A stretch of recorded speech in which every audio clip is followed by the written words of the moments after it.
Olá, galerinha do sexto ano. Vamos dar continuidade ao nosso conteúdo, certo? Sobre números naturais. Então, hoje a gente vai estudar aí na página 25 do nosso livro didático, certo? E a gente vai entender um pouco sobre sequência dos números naturais, certo? Que sequência é essa? Essa sequência é bem intuitiva, a gente já conhece essa sequência dos números naturais, certo? Então, a gente representa por n, né, com um tracinho aqui de lado, para indicar que é o conjunto dos números naturais, né? E aí ele tem o primeiro número, que é o número 0, certo? E por aí, e a partir daí, a gente vai obtendo a sequência, né? Então, quem é o próximo? É o 1, depois vem o 2, depois vem o 3, o 4, o 5, o 6, né? E por aí vai.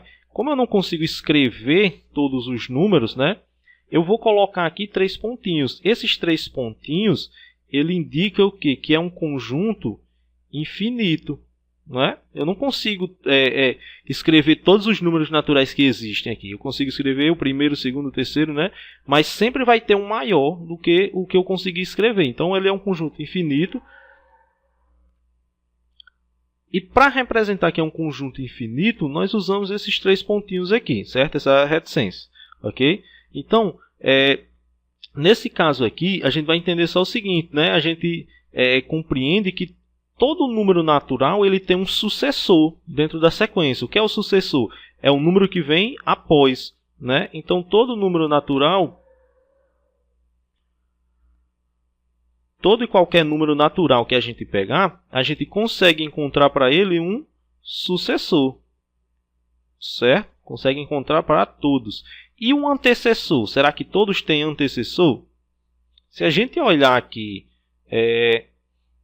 a sequência aqui, a gente já percebe o seguinte. Sucessor, o que vem depois. Antecessor, o que vem antes, né? Então, intuitivamente, a gente já vê que o 0 aqui não tem ninguém antes dele, né? Então, todos os números naturais, exceto o 0, têm um antecessor, né? Somente o 0 que não tem, ok? Então, como é que a gente faz para determinar antecessor e sucessor? Olha como é simples, né?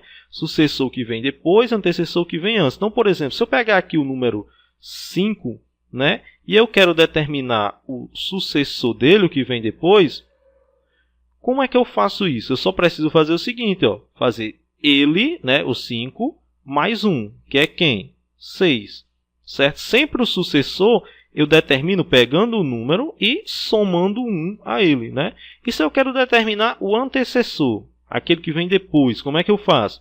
Quase que a mesma ideia aqui, né? Só que ao invés de fazer mais 1, eu vou fazer menos 1, certo? Então, eu vou fazer 5 menos 1, que dá quanto aqui? 4, né?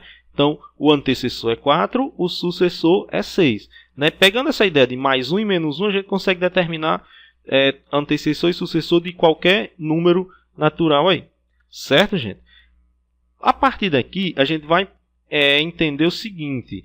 Todo número natural, ou melhor, a sequência dos números naturais, né, a gente consegue colocar essa sequência em uma reta, né, em uma reta numerada, ou reta numérica aí, né? Então, vou colocar aqui, reta numerada. Né? Como é que a gente faz isso? Obviamente, a gente vai colocar uma reta, certo? E vai escrever a sequência dos números aí nela. Ó. Então, vai partir de quem? Quem é o primeiro aí? O 0, né? Esse 0 a gente também chama ele de origem, ok? E vai colocando os números na sequência. Quem é o próximo? O 1, o próximo, o 2, o próximo, o 3, também o 4, o 5, o 6, o 7, o 8, né? E por aí vai. Aqui também vai ser infinito, certo? Tem um começo, porém não tem um fim na reta numerada dos naturais, certo? Essa reta ela vai servir tanto para a gente observar a ideia de antecessor e sucessor, ok? Também vai nos servir para nos dar a ideia de números consecutivos, né? Quando eu pego, por exemplo, ó, 2 números que estão juntos, um após o outro, 2 ou mais, né? A gente chama esses números de consecutivos, certo? 2 ou 3 ou 4, contanto que eles estejam um seguido do outro, né? Um após o outro, eles são números consecutivos. Por exemplo, se eu pegar o 1 com o 3. Já não são números consecutivos porque tem o 2 no meio deles, certo? E essa reta numerada, ela também nos serve para outra coisa, que é para quê? Comparar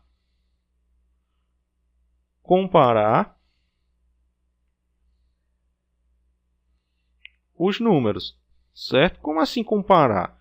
É a gente saber qual é maior, qual é menor. Isso é simples demais, não é isso? Comparar números, né? Saber qual é o número maior, qual é o número menor. Então, se a gente olhar bem direitinho aqui na reta, a gente percebe o seguinte: da esquerda para a direita, né, os números crescem, aumentam, não é isso?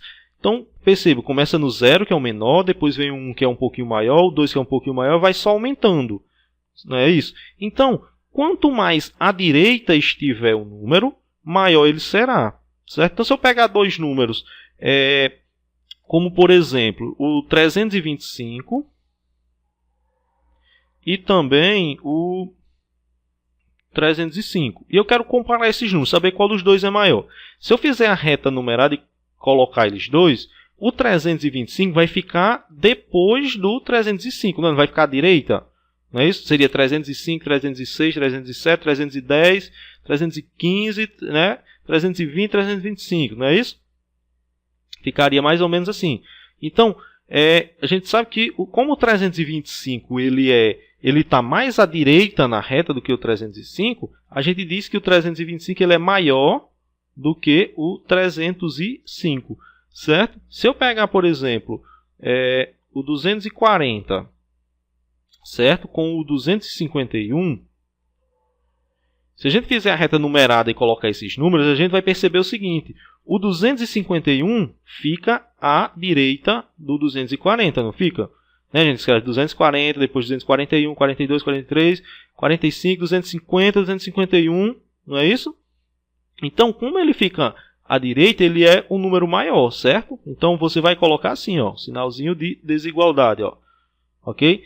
Uma dicasinha para vocês nunca errar, pessoal, é o seguinte: no sinal de desigualdade, essa abertura aqui, ó, essa aberturazinha, ela fica sempre para o maior, ok? Enquanto o bicozinho sempre aponta para o menor. O sinal de desigualdade, você usa ele assim, ó. Você tem o maior e você tem o menor. Então, quando você vai colocar o sinal de desigualdade entre eles, sempre vai ficar assim, ó. Porque a abertura fica para o maior, o bicozinho fica para o menor, certo? Se o menor vier antes aqui, você vira o sinal de desigualdade para o outro lado, ok? Continuando, né, a gente vai ver outras sequências que a gente tem dentro do conjunto dos números naturais, certo?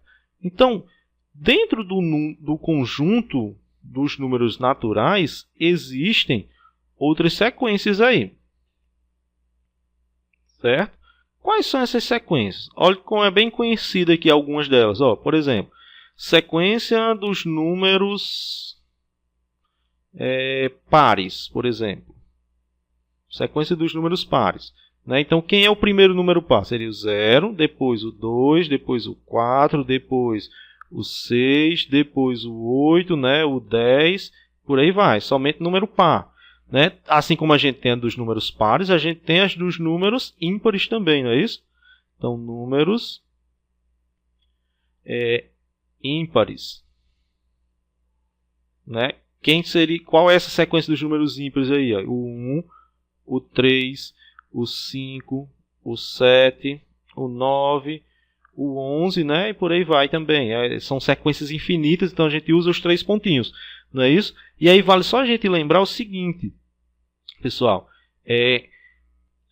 o 3 e o 5, por exemplo, né, na sequência dos números ímpares, eles são considerados consecutivos. Então, eles são números, vou escrever assim, ó, ímpares consecutivos. Né? Aí vocês podem até dizer, professor, mas você disse que para ser consecutivo tem que ser... tem que lá na reta estar um seguido do outro, né? E o 3 e o 5 não tá, porque lá na reta tem o 4 no meio, né? Mas perceba que aqui eu estou tratando de outra sequência. Aqui é a sequência dos números ímpares, não é isso? Então, 3 e 5 são números ímpares consecutivos. Ok? Porque entre o 3 e o 5 não tem nenhum outro número ímpar. Né? Tem o 4 aqui, mas o 4 é o número par. E eu estou tratando a sequência dos números ímpares. Né? O mesmo serve aqui para os números pares. Por exemplo, se eu pegar esses números pares aqui, ó, 2, 4, 6 e 8. Então, esses 4 números aqui são números pares consecutivos. Certo? São números pares consecutivos. Né? Ah, mas entre o 2 e o 4 tem o 3. Tem, mas o 3 é um número ímpar. Né? Entre o 4 e o 6 tem o 5, mas também é um número ímpar. Né? Então, aqui eles são pares consecutivos. Ok? Essa foi a nossa aula de hoje. Espero que vocês tenham compreendido, né, e tenham gostado da aula.